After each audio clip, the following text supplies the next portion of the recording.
Hello and welcome to the Trading Post podcast, where we unlock the secrets of business-to-business trade, dive into powerful networking strategies, and share my exciting journey of using a podcast to market my business instead of relying on SEO. I'm your host, Trader Stu.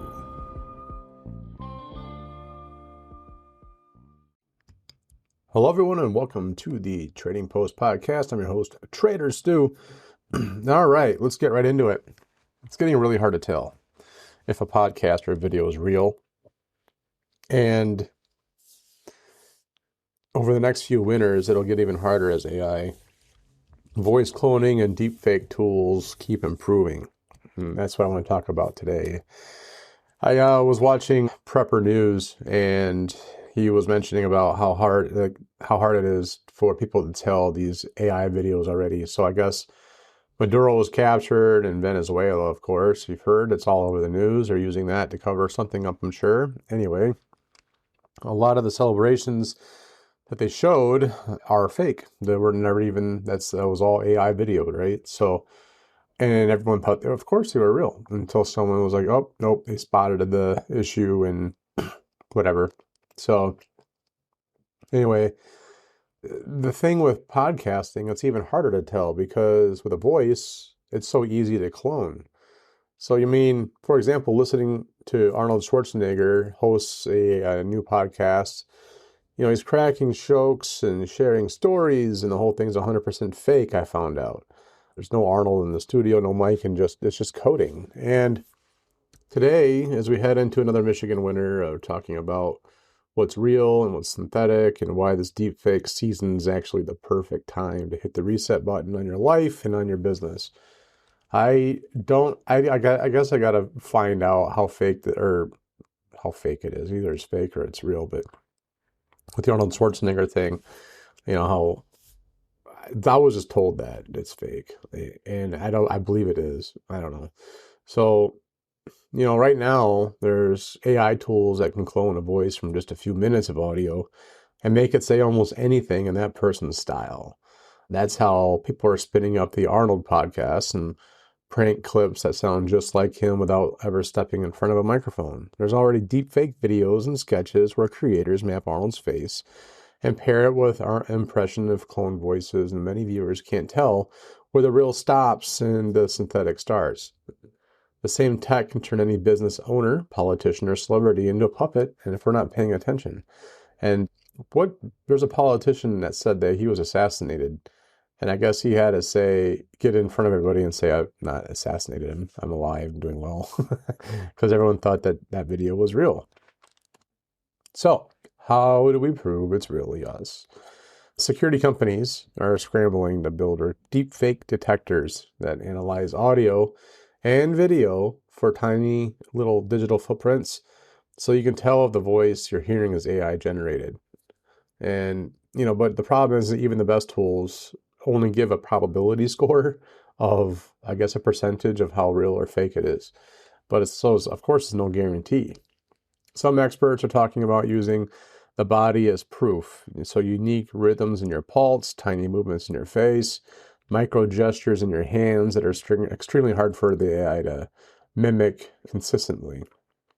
That's why that creator on the Prepper News on camera started to think, what can I do with my hands, with my body language to show you it's really me right now in real time? So he's waving his hands in front of the camera and whatever. It's kind of a joke, but it goes without saying something needs to be done, right? So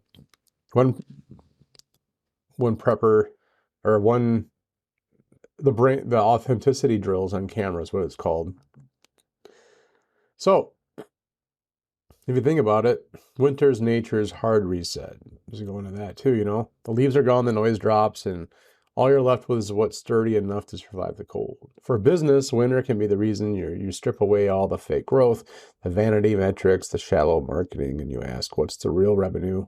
And what's the real relationship? And what's the real trust? So as deepfakes get better, the only durable asset is a local business, as is a provable trust. Customers who have shaken your hand, walked into your shop, and know you're a real human, not just a voice in their earbuds. That's the kind of trust a barter and trading association multiplies, because you're not hidden behind the screen, you're in a network. And that's one thing I guess I gotta get better at too. I have been relying more and more on AI to write my emails for me and even do some of my social media posting, to be honest. And not that it's gotten me in trouble, but I post on things that, well, my AI agent posts on things that I wouldn't have otherwise posted on. And then people I know that are in my local community are like, hey, yeah, let's, you know, not get together, but I'll see you tomorrow. We'll talk about it again. I'm like, oh crap. Like, what did I say? What's going on? Because, they say on social media you're supposed to post like 20 times a day or something like that. It's crazy. And it's just exhausting. No one can do that. So I program my AI agent. I use Perplexity. I say, do comment on 10 posts on LinkedIn and then 10 posts on Alignable. And then also create a post as well, And it works. It does it. It goes through, filters through all the screens and scrolls, and looks for comments on things. And I'll say, hey, do it in a professional, non-salesy manner. And I can tell now that I'm doing it when other people do it too now, because the format's the same and language is the same.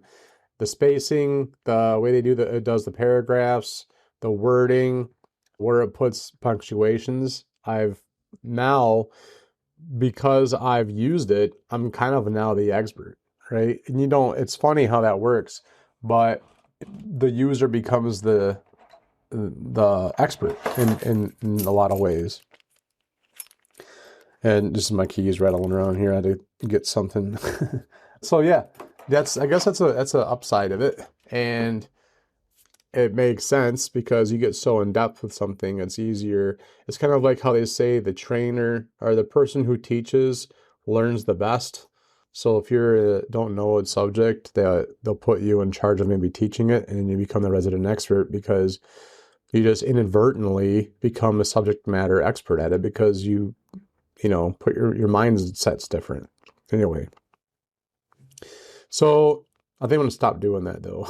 I don't know, maybe not. But I really wish I just get off of social media and go back to the way the things used to be. And I think we're getting there. I think people are getting to get back to, we come full circle. Everything comes full circle, right? So we went from in person, the salesman, the traveling salesman to your face, and shake hands, maybe wine and dine or whatever, right? And then we went to selling on social media or cold calling, even before that. And it's no one trusts the social media, no one trusts the emails. My email response rate is really low, but it's a lot easier. So the volume, let's just say I get one new member for every 40 phone calls that I make, right? But in the same perspective, I get one member for every maybe 120 emails that I send out. Well, the effort's the same, and that's the problem, is that there is really no real extra effort in doing 80 more outreaches through email or social media. Because, like I just said, I have an AI agent that does it for me. It writes the emails custom. It sometimes even finds the name of the business owner for me. And it finds all the data. It writes a little thing about the company because I give it the website. And I mean, it's very cool, very personable. But I think it's also very fake. It's obviously fake, and that comes through. And also, people are so sick and tired of emails that a lot of times I've been told, even because of once they become members, like, well, we emailed you, the information or whatever, maybe about the show or, insert whatever, right? News that they should probably know about within the association. And I go, oh, yeah, I would look at my emails. I don't even read my emails. So, you almost got to do either an email first and follow up with a phone call. This is, of course, not new news. Or you do a phone call, and then 9 times out of 10, they ask for a follow-up email. But at least now they're looking for the email, And now it'll get opened because you called them first. They asked for the information. So at least your email won't go either. Well, probably it's still going to go to a junk folder, but at least there's not going to get it completely ignored. They'll at least click on it and open it up because they asked for it. So we're coming full circle. And the networking groups that I go to are always full. There's always a full house, dude. So when I go to like my coffee talk, I'm going to that this Friday for the chamber. That's always at least 60 to, depending on the month and what season, summer, fall, winter, right? 60 to 80 people, maybe 90 people are there, and on a good day. So, and that's one day a month. And same goes with other things I go to. It's always a good showing. People are over the online thing, but they're doing it because it's necessary evil, but it's not preferred. Anyway, so in the future, where someone can spin up a fake version of your brand or your voice in seconds, the smartest reset is to go deeper into real-world relationships. Like I said, with local partners, you got member events, referral circles, and communities like trading associations where people can verify each other in person. And that's what I like about groups like ours, is that every purchase you make seeds a future sale for you, because you are going into that business and they see that you came in there. Then it becomes kind of like a small town deal. I grew up in Frankenmuth, very small town. Every business owner knew everybody, or each business owner, I guess I should say, back in the day. Back in the day, my great grandpa was the town dentist, like the town dentist, you know what I'm saying? And then my other grandpa, well, my grandpa, not my great grandpa, was the town pharmacist. So everyone knew them because you had to know them because they were the only dentist and maybe the only person that's doing drugs, sending out drugs to people for the pharmacy. So we're going back to that again. I think I read a dystopian future thing, and it was talking about somebody went to the future and came back. And when they came back to whatever year it was, I can't remember, everyone was fractioned off into like, not clans or villages, what they call it. Kind of like, yeah, it was like villages. It was tribal. That's what it said. Everyone was kind of tribal. So you develop your own, I don't know, areas, and it might not happen in my lifetime, but I can see it going that way, to where the only way to block out outside input is to close yourself off from the outside and not get, inundated by fake news and, bots or whatever like that, right? So anyway, so this winter, don't just brace for that deepfake era, reset for it. So reset your filters, question with the clips, double check the sources, and don't assume every familiar voice is real, and that sucks. Then reset your business. You tighten your circle, you deepen your in-person network, plug into a trading association where your reputation is built face-to-face, deal by deal, not just download by download in a world of synthetic voices and fake podcasts. That is how you prove you're the real thing. And I kind of thought about this as I was writing this up. I wonder, and I don't want to say the White House, but they are the ones who did this. The White House is pushing podcasts, because Trump was on there and they attribute podcasting to why he won. And they are allowing press passes now for podcasters. And they didn't say YouTubers. And I think the reason why is because it's really easy to get more information out there. It's kind of like, again, radio. We've come full circle. Remember back in the day, my dad used to say that, was it called Bonanza or something like that, was on the radio and would come on at Friday night at 7 o'clock or whatever it was. And all the kids would sit around the radio and listen to the story that the guy was telling on this, it was basically a narrator. He was reading a book or writing a story, right? But, before TV, that was what you did. And here we are. Here we are again. That's crazy. Who would have thought, right? In an era to where a supercomputer fits in your phone or your pocket, your phone. We're going back to, like, my kid has these Tony boxes. That are called Tonys. It's a little speaker. You put a little figurine on top of it, and it tells a story. How is that any different than the radio, And he loves it. You know, the older kid, my stepson loves it more. He's 10. He appreciates it more, I guess, whatever. But then they both have one now. So they share these old Tonys and they're listening to the radio, man. It's wild. So it's almost like podcasting is it's the radio again. And instead of frequencies, you have channels. That's the only difference. And I have not ventured, I have ventured into the video podcasting. I just don't want to keep doing it because it's so much more work. I put minimal effort into these podcasts. I'll be completely frank and straight up honest with you. I don't really edit maybe the beginning and end, like I said, and that's it. And that's it. Like, you know, I used to worry about like the audio input. I have a nice microphone and DJI has a nice mic and I use that because it's easier. And I used to worry about the gains and the input volume and all that stuff. But you want to know what? Buzzsprout, where I upload it, it does all of its own audio leveling anyways.